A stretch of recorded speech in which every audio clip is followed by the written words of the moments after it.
Hey guys, welcome to this week's AECVC.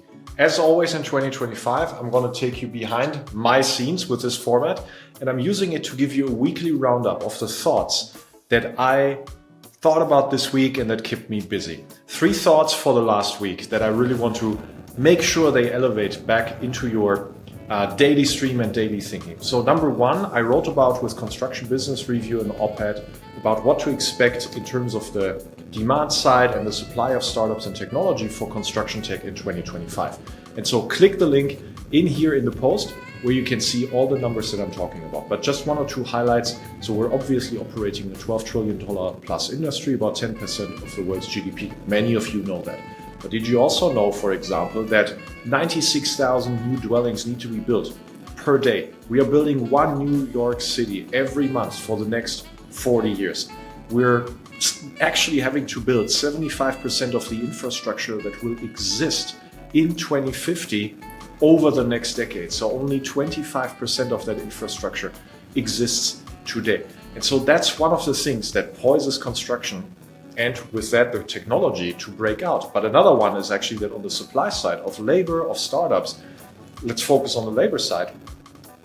You know, more than 2.5 million of construction workers are already missing in Europe. We're having a large share of construction workers in the US that have to retire in the next 10 years. In the UK, 25% of construction workers will retire until 2030. So the supply side is actually getting shorter while the demand is getting larger. And that is like a great breakout scenario for all of you that are building technology, because the sector is forced to employ you and to adopt you. So that's 1, click the link. 2, I posted a reflection of mine on the percentage share of value creation that comes from software companies and AI companies that wrap themselves as software within the construction industry. And I originally published this analysis with all the data that you can find here in the link in December 2022, pre the recent AI boom. And pre the recent AI boom, we already saw that only 25% of the unicorns in construction were actually software companies. The other 75% were closer to outcome as a service, for example, fintech type companies or managed marketplace type companies. And since then, a few interesting things have happened. AI has bubbled. The last week with DeepSeek, we saw some interesting realizations of people that are heavily invested in AI. And so I asked the community, and you can follow it online, what is happening. I asked the community, hey, how do you think this will happen in 2025 and develop? Will the percentage share of unicorns in construction tech actually go above compared to 2022, or will it go down? And what about the percentage share of value creation in terms of enterprise value? Because 2025 might hold a lot of very interesting IPOs in construction tech, Inframarket being one of them. And Inframarket is not a software company. So what do you think?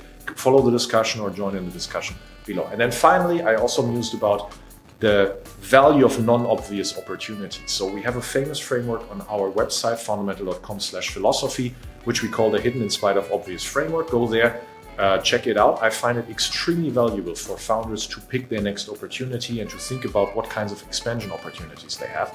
And what you see is that actually there is a quadrant in there where it's very difficult to become the category leader, because you might compete with 99 category clones. And that's the obvious for everyone sector. And unfortunately, a lot of AI opportunities generically, but also within construction, fall into that. Whereas 99% of the category creators, that is our firm conviction, actually fall in the hidden in spite of obvious quadrant. That sounds abstract. Click the link, follow it, and everything there is self-explanatory. Thanks, guys. Hey, guys, thanks for tuning in. Make sure that you subscribe under aecvc.com, and you can also find me on LinkedIn. See you next time.